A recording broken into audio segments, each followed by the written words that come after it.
शीतयुद्धाच्या काळातील सोव्हिएत धोरणांमागील सर्वात तल्लख बुद्धी असलेले विचारवंत कोण होते? नंबर 3. ज्योर्जी अर्बाटोव्ह.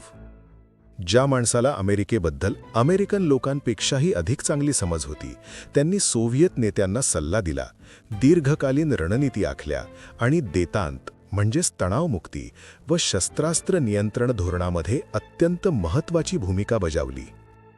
नंबर 2. आंद्रे झादानोव्ह. शीतयुद्धाच्या सुरुवातीच्या काळातील अलौकिक बुद्धिमत्ता.